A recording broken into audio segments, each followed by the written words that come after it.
Dimanche, ton équipe, enfin, elle a quand même passé, elle a réussi son test quand même, parce que Lyon, c'était un peu un match charnière qui pouvait conditionner ce qui restait. Est-ce que tu trouvais qu'elle pouvait encore mieux faire ou parce que Oui, sur le match de Lyon, on pouvait me faire. Est-ce qu'on pouvait avoir un meilleur résultat? Je ne sais pas, parce que Lyon aussi a fait le match. Lyon a fait un très bon match. Et ça a été dans l'ensemble un très bon match. Mais on avait mieux à faire. On avait mieux à faire et j'en ai parlé avec les joueurs. On en a travaillé aussi sur quelques images dans certains secteurs. Et voilà, le match de Lyon est passé. C'était une exposition médiatique. C'était un match aussi important en termes de points pour maintenir la distance avec Lyon et Saint-Etienne. Mais maintenant, voilà, c'est Bordeaux. Dans ce match-là, il faudra mettre beaucoup d'ingrédients pour l'emporter. C'est une équipe, certes, qui a un peu des difficultés en ce moment en termes de résultats, mais qui est difficile à manœuvrer dans différents systèmes, dans différentes animations. Et que nous, on doit jouer, continuer à jouer comme on joue depuis le début de la saison, mais avec un peu plus de justesse et de détermination dans le geste final. On sait que dans certains sports, c'est très flagrant. Au moment de conclure, je pense par exemple au tennis, au moment de jouer la balle de match, il y a parfois, du domaine de l'irrationnel, des difficultés. Le sportif de haut niveau ressent une difficulté à conclure. Est-ce que c'est quelque chose qui peut exister dans un sport collectif comme le foot? Vous êtes en mesure de conclure contre Bordeaux. Et est-ce qu'il peut se passer quelque chose du domaine de l'irrationnel qui fait que ton équipe ait du mal à conclure sur ce match-là? Irrationnel, tout est possible. On l'a vu, je le répète encore une fois, cette semaine dans le match de Coupe d'Europe et de Champions League. C'est moins flagrant dans un sport collectif. Il peut y avoir certains joueurs pris par l'enjeu, ça peut arriver, mais il y a un collectif.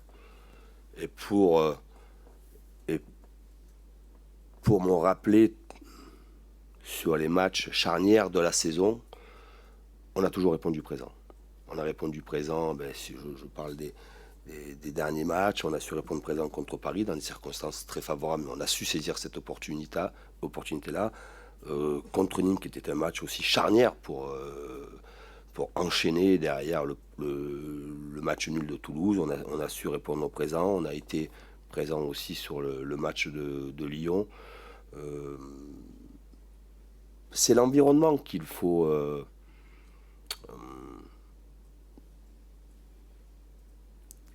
maîtriser ou gérer généralement.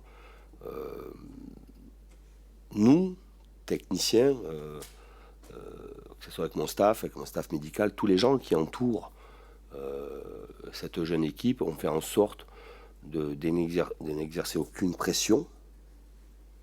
On est dans l'exigence. On fait en sorte qu'il n'y ait aucun relâchement et qu'il n'y ait aucune nervosité. Ce qui a fait que nous sommes actuellement second du championnat, c'est qu'on a toujours maintenu le cap, même quand quelquefois il y a eu des petites sorties de route, on est arrivé à redresser, à se remettre sur le chemin. Quand il y a eu de grandes performances, on n'est jamais tombé dans l'euphorie. Il faut faire en sorte, et ça a été, et c'est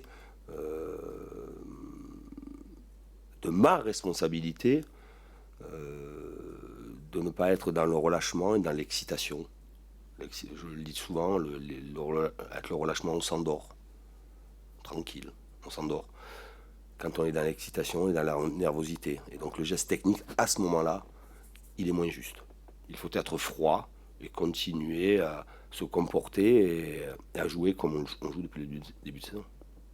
Qu'entre le fait que vous jouiez à 17h et que s'il y a victoire, c'est 9 points et un goal average très important, et que une heure après que tu es fini, et encore même pas, tout ton emballage médiatique, il y aura le début du match Marseille-Lyon qui peut être super décisif.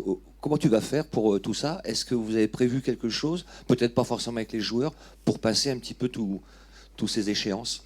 Non, la journée sera préparée de manière normale. On sera ouvert à la mise à l'hôtel samedi soir. On regardera évidemment les matchs. Et ensuite, on préparera le match, comme d'habitude, dans les créneaux horaires habituels, ce qui se passera après le match. Si nous avons le bonheur de l'emporter, je pense que chacun rentrera chez soi, regardera le match ou pas, le match du soir. Moi, je regarderai évidemment le match en famille, tranquillement, soit avec une bonne bouteille de vin, si le résultat est très positif, soit je serai avec une eau pétillante.